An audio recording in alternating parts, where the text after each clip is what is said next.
Gold, trusted gold buyers. మీరు తాకట్టు పెట్టిన బంగారాన్ని విడిపించి ఈ రోజు ఉన్న మార్కెట్ ధరకు కొనబడను.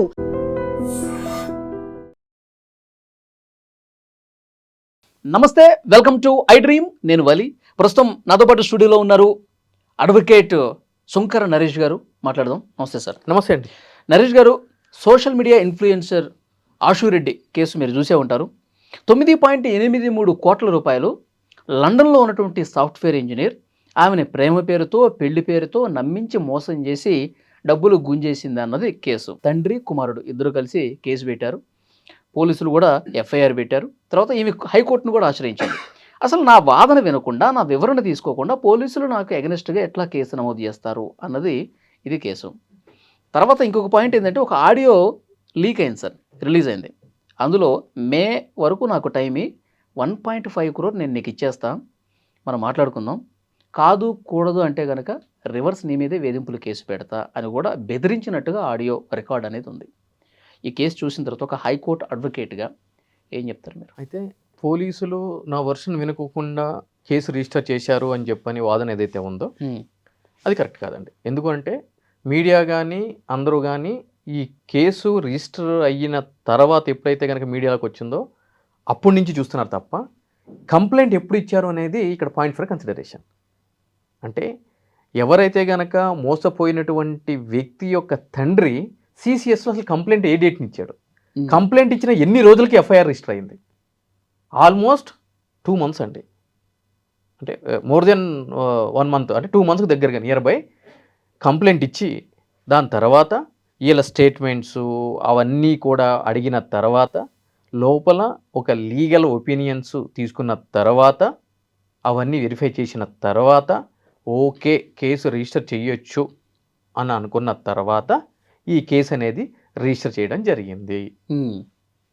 అర్థమైందండి? ఓకే. సో ఇలా వెళ్ళి డిస్పైట్ ది ఫ్యాక్ట్ దట్, అంటే సెటిల్ ప్రిన్సిపల్ ఆఫ్ లా ఏంటంటే కనుక మీరు వెళ్ళి ఒక పోలీస్ స్టేషన్లో ఒక కంప్లైంట్ ఇచ్చినప్పుడు ఆ కంప్లైంట్లో ఉన్న సారాంశము కాగ్నిజబుల్ ఇన్ నేచర్ అని ఉన్నప్పుడు తక్షణము డిఎస్పి యొక్క 173 BNSS డిఎస్పి యొక్క అనుమతితోటి ఆ 3 సంవత్సరాలకు పైబడింది అయితే కనుక ఎఫ్ఐఆర్ చేయమని చెప్పని చట్టం చెప్తుంది. ఓకే. అలా ఉన్నా కూడా వాళ్ళు తక్షణం ఏం చేయలేదు. ఎందుకంటే ఆ వర్షన్ ఎవరు లేదు కాబట్టి, ఆల్రెడీ రిజిస్టర్ అయిపోయింది కాబట్టి ఆ ముందు ఏం జరిగింది అనేది ఎవరికి అవసరం లేదు. ఎఫ్ఐఆర్ అయిన దగ్గర నుంచి ఇది ఉంటుంది. సో కాబట్టి అంతా వెరిఫై చేసిన తర్వాత ఈ కేసు రిజిస్టర్ కాబడిందని చెప్పి. ఎందుకు చెప్తున్నాను అంటే కనుక మీకు ఎలా తెలుసు అని చెప్పానంటారేమో. ఈ కేసు రిజిస్టర్ అయిన రోజు నాకు యూకే నుంచి ఫోన్ వచ్చిందండి. యూకే నుంచి ఎవరు చేశారు అని అంటే కనుక, ఇప్పుడు ఈ కేసు ఎవరైతే కనుక వాళ్ళ తండ్రితో పెట్టించాడో, అంటే బాధితుడు ఎవరైతే ఉంటారో బాధితుడు వాళ్ళ యొక్క ఫ్రెండ్ తోటి ఫోన్ చేయించాడు నాకు. Okay, Dharmendra friend. ఎగ్జాక్ట్లీ, అతని పేరు ధర్మేంద్ర కూడా కాదంట, ధర్మేంద్ర అని చెప్పి పెట్టారంట. ఎందుకంటే అసలు పేరు వస్తే బయటకు మీడియాకి వస్తే ఇబ్బంది అవుతుంది, ఇది ఏమన్నా కూడా మ్యూచువల్గా సెటిల్ చేసుకోవాలి అని చెప్పి వాళ్ళ ఉద్దేశం అప్పటికి. సో కాబట్టి అసలు పేరు అది కాదంట, వేరే పేరు ఏదో చెప్పాడు నాకు, ఐ ఫర్గాట్ ఇట్. సో అది దాని గురించి ఎట్లా అమికబుల్గా సెటిల్ చేసుకోవాలి ఏంటి అని చెప్పి కూడా నన్ను అడగడం జరిగింది. సో లీగల్గా వెళ్ళారు కాబట్టి మీ కౌన్సిల్ ద్వారా వెళ్ళండి, ఇంకా అట్ ది జంక్చర్ నేను ఇన్వాల్వ్ అయి చేసేది ఏం లేదు అని చెప్పి కూడా చెప్పడం జరిగింది. సో వాళ్ళు రైట్ ఫ్రమ్ ది బిగినింగ్ నుంచి కూడా ట్రై చేస్తుంది ఏంటి అని అంటే కనుక ఆ అమౌంట్స్ని one way or the other వెనక్కి తీసుకోవాలి అనేది వాళ్ళ ఇంటెన్షన్. అవన్నీ కూడా ఏవి సెటిల్ కానప్పుడు వాళ్ళు ఈ క్రిమినల్ కేసు నమోదు చేయడానికి ముందుకు రావడం జరిగింది. ఓకే. క్రిమినల్ కేసు నమోదు చేసిన తర్వాత కూడా వీళ్ళంతటా వీళ్ళు మీడియాకి ఇవ్వలేదండి. ఎందుకంటే ఆ క్రిమినల్ కేసు రిజిస్టర్ అయ్యింది అని వాళ్ళకి తెలియజేసి, ఒకవేళ ఆ రిజిస్టర్ అయిపోతే రేపొద్దున స్టేషన్స్ లేదంటే మీడియా ఇవన్నీ ఇబ్బంది అవుతాయి అని చెప్పని భయపడి వాళ్ళకి ఇవ్వాల్సిన అమౌంట్స్ ఏదో సెటిల్ చేస్తారని చెప్పి వాళ్ళు అనుకున్నారు. కానీ ఇప్పుడు తిన్న తర్వాత కక్కాలంటే కష్టం అవుతుంది కదండి, మీకైనా నాకైనా కూడా. ఓకే. సేమ్ నేచర్లో మనం తిన్నది మళ్ళీ సేమ్ యాసిడ్గా బయటకు వస్తుందా? రాదుగా, పనికి రాకుండా పోతుంది. సో ఆ విధంగా అబోవ్ అంటే నియర్ బై 10 CR ఇప్పుడు ఇవ్వాలి అని అంటే కనుక ఎవరికైనా కూడా అది అవ్వదు. అండ్ వన్ మోర్ థింగ్ ఏంటంటే, పోలీసు రిజిస్టర్ చేసిన కేసు ఏంటి? చీటింగ్ కేసు 318 ఏదో రిజిస్టర్ చేశారు, చీటింగ్ కేసు. దాంట్లో పెద్దగా అయిపోయేది ఏముంటుందండి, అరెస్ట్ చేసే ఆస్కారం కూడా లేని కేసు కదా అది. 35(3) నోటీస్ ఇవ్వాలి. ఆ అమ్మాయిని ఎవరు భయపెట్టేసినట్టున్నారు గట్టిగా, అమ్మ ఇంకా అరెస్ట్ అయిపోతుంది, ఇంక నేను లోపల వేసేస్తున్నారు, ఇంకా మామూలుగా ఉండదు వ్యవహారం ఓ అని చెప్పినట్టు ఉన్నారు. So that is the reason హైకోర్టుకి వెళ్ళింది. సరే, ఆమెకున్న లీగల్ రైట్ ఏదైతే 10 కోట్ల రూపాయలు తీసుకుంటే జస్ట్ చీటింగ్ కేసేనా అది? ₹10 తీసుకున్నా చీటింగ్ కేసే, 10,000 కోట్ల రూపాయలు తీసుకున్నా అదే సెక్షన్, అదే 35(3) నోటీసు. డబ్బులు పెరిగే కొద్దీ ఆ వెయిట్ ఏం పెరగదా? ఉండదండి. ఒక్క రూపాయి. మీకు ఇంకో ఎగ్జాంపుల్ చెప్తా. 2022లో నాకు ఒక ఆఫీస్ కావాలి, కార్పొరేట్ ఆఫీసు. నేను చూస్తున్న క్రమంలో పంజాగుట్టలో ఆన్లైన్లో ఒక ఆఫీస్ ఉందని చెప్పి, వెల్ ఎస్టాబ్లిష్డ్ ఆఫీస్ ఉందని చెప్పని తెలిసింది. తెలిస్తే ఏమైంది, నేను వెళ్ళి చూశాను. ఆన్లైన్లో ఎవరైతే నెంబర్ ఇచ్చారో అతను ఈ ఆఫీస్ అంతా నాదే అని చెప్పని అన్నాడు. మేమంతా మాట్లాడుకున్నాము. ఈ అడ్వాన్స్ ఎంతో చెప్పాడు, రెంట్ ఎంతో చెప్పాడు. మాకు బాగా నచ్చింది, క్యాబిన్స్ అవన్నీ ఏసీలు అన్నీ ఉన్నాయి. ఇక డైరెక్ట్ వెళ్ళి కూర్చోవడమే దాంట్లో. సో నేనేం చేశాను, నీ అకౌంట్ డీటెయిల్స్ ఇయ్యని చెప్పని అన్నాను. అకౌంట్ డీటెయిల్స్ ఇచ్చాడు. నా బ్యాంక్ అకౌంట్లో యాడ్ చేసుకున్నాను. యాడ్ చేసుకున్న తర్వాత నేనేం చేశాను, టెస్టింగ్కి అమౌంట్ కొడతారు కదండి, ₹1 కొట్టా అతనికి.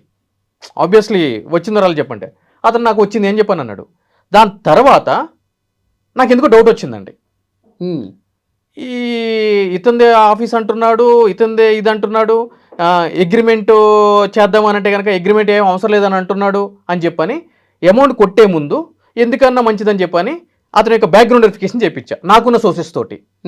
Then I came to know that already అతను సేమ్ మోడస్ ఆపరెండి తోటి 5గురిని మోసగించాడు టు ది ట్యూన్ ఆఫ్ 70 లక్షలు. అతని మీద 3 FIRలు రిజిస్టర్ అయింది అప్పటికి. మీరు అడ్వకేట్ కాబట్టి మీకు ఆ నాలెడ్జ్ ఉంది కాబట్టి వెరిఫై చేశాను. సో 3 కేసులు రిజిస్టర్ అయ్యి ఉన్నాయి.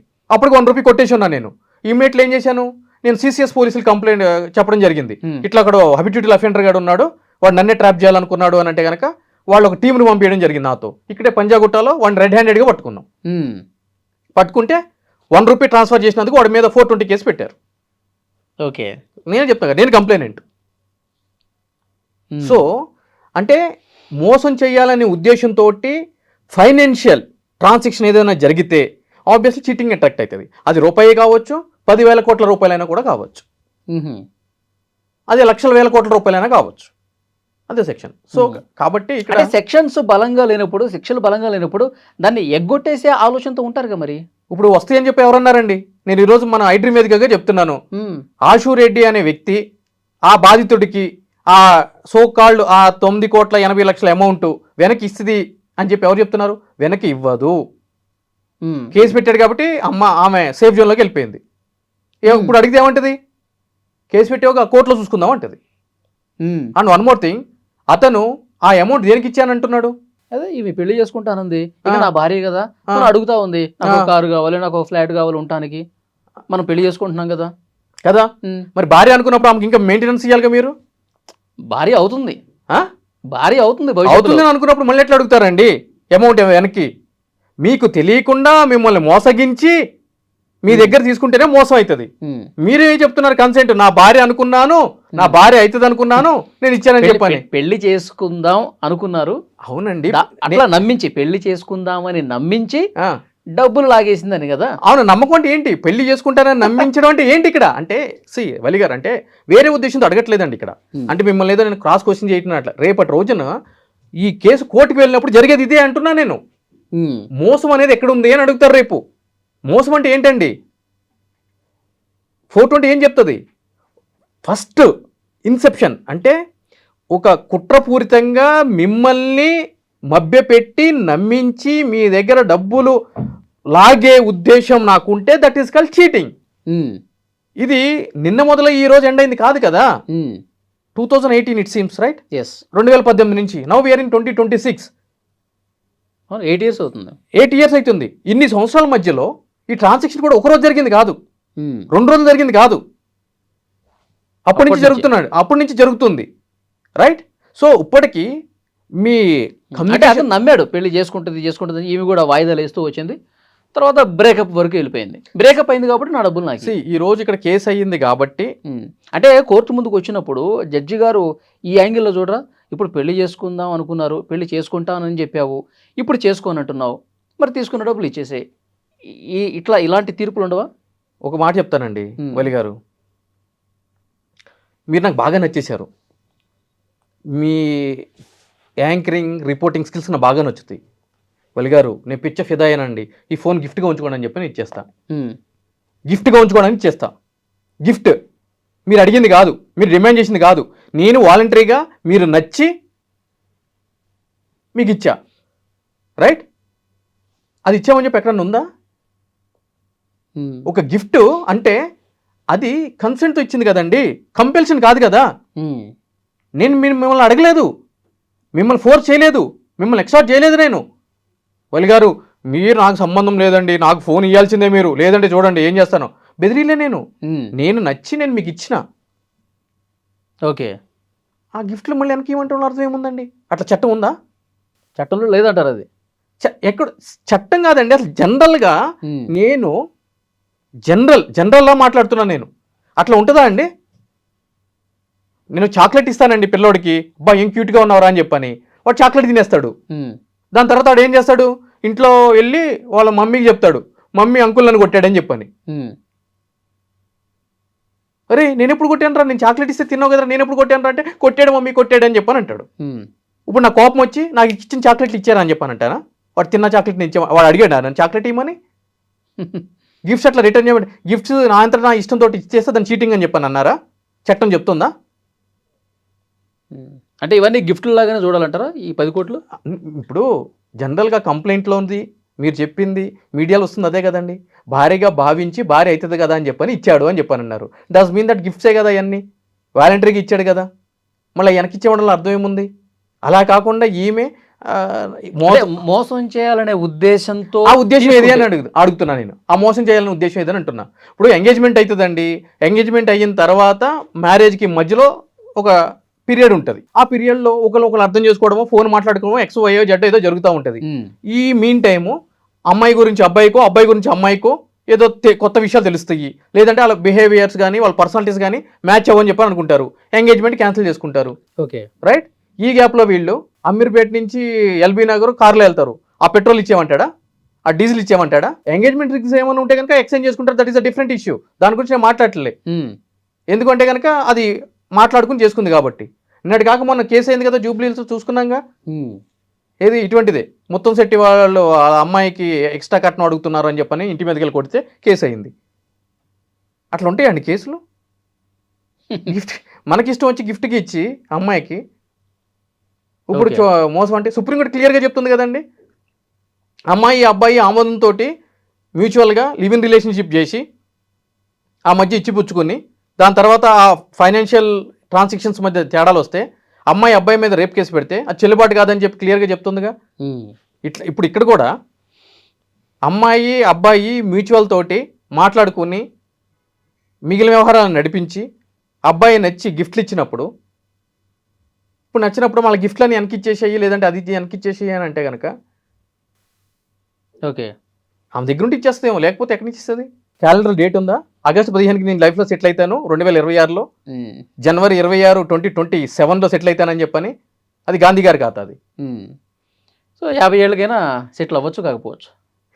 లైఫ్ సెటిల్మెంట్ అంటే ఏంటి? ఏదైనా లా ఉందా? లైఫ్ సెటిల్మెంట్ అనే దానికి లా ఉందా? లేదుగా. లేదుగా, అయిపోయాయి, అది గాంధీ గారి ఖాతా. అంటే మీరేమంటారు, ఇప్పుడు 1.5 ఆమె నోటితో ఆమె అన్నది, అది తీసుకుంటే కొంచెం హ్యాపీ. ఇప్పుడు అవి కూడా రావు, ఇప్పుడు అవి కూడా రావు, నేను అదే చెప్తున్నా కదా. ఆ 1.5 కూడా రావు. ఓకే అంతే. కానీ ఈ వీడియో ఆ ధర్మేంద్ర గారు చూస్తే ఏమనుకుంటారు? కాదు వలి గారు, అంటే ఒక వ్యక్తి రెడ్డి గారికి లేనిపోయిన ఐడియాలు ఇచ్చి కాదండి, అంటే మీరు అనేది ఏంటి, ఒక వ్యక్తి గురించో లేదంటే కనుక ఒక పర్టికులర్ సమాజం గురించో తెలిసిన విషయాన్ని వేరే విధంగా చెప్పమంటారా నన్ను? చెప్పండి. వేరే విధంగా ఉన్నదే కదా, అందుకే ఉన్నదే చెప్పా కదండి. నేను లేని విషయాన్ని ఎక్కడ చెప్పాను? నేను ఉన్న విషయాన్ని కదా చెప్పాను నేను. పోనీ నేను చెప్పిన దాంట్లో నరేష్ గారు మీరు కావాలని చెప్పి దీన్ని కాంట్రవర్సీ చేయడానికి ఈ విధంగా మాట్లాడుతున్నారు అనే విషయం ఏదైనా ఉంటే కనుక, మీకు ఆ స్వేచ్ఛ లిబర్టీ ఉంది నా దగ్గర కాబట్టి you can on the face of it మీరు మాట్లాడేసేయండి. ఓకే, ఇప్పుడు వీళ్ళు కేసు పెట్టకపోయి ఉంటే మ్యూచువల్ అండర్స్టాండింగ్ తో ఎంత వస్తే అంత తీసుకుంటే బెటర్ అయ్యేది అంటారు. బెటర్ అయ్యేది, ఆ విధంగానే అంటే నడిపించారు కానీ అది వర్కౌట్ కావుక కేసు పెట్టి అది బయటికి రాకుండా కేసు పెట్టామని చెప్పి తీసుకుందాం అనుకున్నారు కానీ అది వర్కౌట్ అవ్వాలి. బయటకు వచ్చిన తర్వాత మొత్తం ఇంకా రివర్స్ అయింది అది మ్యాటర్. ఇప్పుడు రేపు ఆమె ఇచ్చినా కూడా ఇప్పుడు మీడియాలో అన్నింటిలో పబ్లిసిటీ అయింది కదా, మరి ఆ రెప్యుటేషన్ ఎవరిస్తారండి? నిన్న కాక మొన్న ముంబై కోర్టు ఒక డిఫేమేషన్ సూట్, 85 సంవత్సరాలు పైబడిన ఒక వృద్ధురాలి డిఫేమేషన్ సూట్ 20 సంవత్సరాల తర్వాత పోస్ట్ చేసింది. అంటే ఆమె 70 సంవత్సరాలు ఉన్నప్పుడు వాళ్ళ అసోసియేషన్లో డిఫాల్టర్ అని చెప్పని అన్నారని చెప్పని ఆమె అసోసియేషన్ మీద డిఫేమేషన్ సూట్ ఫైల్ చేసింది. నన్ను అంటారని చెప్పని ఇది ఇగో క్లాష్ వల్ల అయ్యింది, వాళ్ళు సారీ చెప్తాన్నా కూడా ఏమి వినట్లేదని చెప్పని కోర్టు 20 సంవత్సరాల తర్వాత పోస్ట్ చేసింది మ్యాటర్. 20 years తర్వాతకి. అంటే ఇక్కడ ఏం చెప్పదలుచుకున్నానంటే వ్యక్తిత్వం అనేది ఇంపార్టెంట్ అండి. ఓకే. కొందరు డబ్బుల కోసం ఎంతకైనా దిగజారిపోతారు, వాళ్ళకి వ్యక్తిత్వం ఉండదు. కొందరు ఎన్ని వేల కోట్లు ఇచ్చినా కూడా వ్యక్తిత్వంగానే చూస్తారు, దిగజారిపోరు. నాకు డబ్బులతో సంబంధం లేదు, నా మనస్సాక్షికి నేను ఆన్సర్ చేసుకోవాలి అని చెప్పి ఖరాఖండిగా నిలబడతారు. ఈరోజు ఫర్ ఎగ్జాంపుల్ ఆమె ఇచ్చేసింది అని అనుకుందాం, ఈ సెటిల్మెంట్ అంతా కూడా మీడియా సమక్షంలో కెమెరాలు పెట్టి చెక్కులు పంచుకోవడాలు క్యాష్లు ఇవ్వడాలు ఉండవు కదండి, రైట్? ఇప్పుడు ఆమె 9.8 CR రిటర్న్ ఇవ్వాలనుకున్నా కూడా ఐటీ రిటర్న్స్ XYZ అన్ని చూపించాలిగా. 10 కోట్లు అంటే చిన్న విషయం కాదుగా. అవును. నీ సంపాదన ఎంత, నీ ఐటీ రిటర్న్స్ ఎంత, నువ్వు ఎక్కడి నుంచి తీసుకొచ్చినావు, నేను అప్పు తీసుకొచ్చినా కూడా అప్పిచ్చేటోడి కేపబిలిటీ ఏంటి, ఓకే, ఇవన్నీ చూస్తారు కదండి. సో 4 గోడల మధ్య జరగాల్సిన వ్యవహారం ఇదంతా. సెటిల్మెంట్ అనేది పబ్లిక్ గా జరగదు, సెట్ అయిపోతుంది. రేపొద్దున అతను సెట్ అయితే ఆయన విత్డ్రా చేసుకుంటాడు కేసు, అతని దారిని అతను వెళ్ళిపోతాడు. మరి ఈ అమ్మాయి మీద ఇప్పుడు ఇట్లాగూ హనీ ట్రాప్ చేసింది, వాడిని వాడింది, మోసం చేసింది, వాడిని పట్టేసింది గట్టిగా, మరి ఈ కామెంట్స్ అన్నిటికి మరి ఎవరు ఇవ్వాలి డిఫేమేషన్? ఇప్పుడు ఆమె వేసింది అనుకోండి, ఇప్పుడు 20 కోట్లకు సూట్ వేసింది అనుకోండి డిఫేమేషన్ సూట్ అబ్బాయి మీద, మరి అబ్బాయి కడతాడా రేపు? అబ్బాయికి ఇవ్వాల్సిన 10 కోట్లు ఆమె ఇచ్చేస్తుంది, అమ్మాయికి జరిగిన డ్యామేజ్ డిఫేమేషన్ సూట్ 20 కోట్లు వేస్తుంది, మళ్ళీ 20 కోట్లు ఆమె కట్టాలి. అతను కడతాడా? సమన్యాయం చేయాలంటున్నా నేను. ఇప్పుడు ఎవరి వ్యక్తిత్వం కరెక్ట్ అంటారు మరి మీ ఉద్దేశంలో? అమ్మాయి వ్యక్తిత్వమే కరెక్ట్. అమ్మాయి ఏం అడగలేదు కానీ అతను ఏమంటాడు, పెళ్లి చేసుకుంటాడు నేను ఇచ్చానని చెప్పాను. బలవంతంగా బ్యాంక్ పాస్వర్డ్లు, ATM కార్డులు, చెక్ బుక్లు దొంగతనంగా దొంగిలించి డ్రా చేసుకుని వాడుకున్నాయి కాదు కదండి, కొన్ని సంవత్సరాల నుంచి ఇచ్చినటువంటిది కదా, అబ్బాయిది కదా. మోసపోతున్నా అని చెప్పి ఇన్ని సంవత్సరాలు ఇప్పుడు తెలుస్తుందండి. కొన్నాళ్ళ పాటు అడిగి ఊరుకోని వల్లి గారు సొంత భార్యకే ఇవాళ రేపు డైమండ్ నెక్లెస్ కొని లేని పరిస్థితి ఉంది భర్తలకి. 10 కోట్లు ఇచ్చాడంటే మీరు అర్థం చేసుకోండి. మీరు అంటే వన్ సైడ్ బ్యాండ్ కొట్టొద్దండి. కాదు సార్, బ్యాంకుల్లో లోన్ తీసుకుని మరీ ఇచ్చాడంట ఈమెకి. అదే నేను అంటున్నాను. ఈ రోజు సొంత భార్యకే అదేంటండి మొన్న వచ్చింది గోల్డ్ కొంటారు ఆ రోజు, అక్షయ తృతీయ ఎగ్జాక్ట్లీ. అక్షయ తృతీయ రోజు ఇంట్లో భార్యలు ఈ రోజు ఏదో ఒకటి గోల్డ్ కొను అని అంటే కనుక భర్తలు ఆ రోజు ఇంటికి వెళ్ళినటువంటి పరిస్థితి ఉంది. భార్య కొంటే ఇంట్లో ఉన్నట్టే, రైట్? ఎప్పుడైనా అవసరాలకు ఉపయోగపడుతుంది, కానీ కొనలేనటువంటి పరిస్థితి ఉంది. అటువంటి నన్ను కోట్లు ఇచ్చాడంటే మీరు అర్థం చేసుకోవాలి కదండి. మీ నెంబర్ ఆశురెడ్డి గారి దగ్గరికి వెళ్తుంది అనుకుంటా బహుశా. అవసరం లేదండి నాకు, నా నెంబర్ నేను డీల్ చేయనండి. నేను ఈ సెలబ్రిటీ కేసులు అవన్నీ డీల్ చేయను, ఎందుకంటే నాకున్నాయి, నాకు సరిపోతుంది. ఎందుకంటే నేను రియల్ ఎస్టేట్ వాళ్ళ గోల్లో మా స్థాయిలో మాకే ఉన్నారు, మాకు IPS స్థాయి అధికారులు, వాళ్ళతో ఫైటింగ్లో మాకు సరిపోతున్నాయి. ఇంక ఇవన్నీ నేను ఎక్కడ చేస్తానండి. Yeah, thank you very much. Thank you అండి.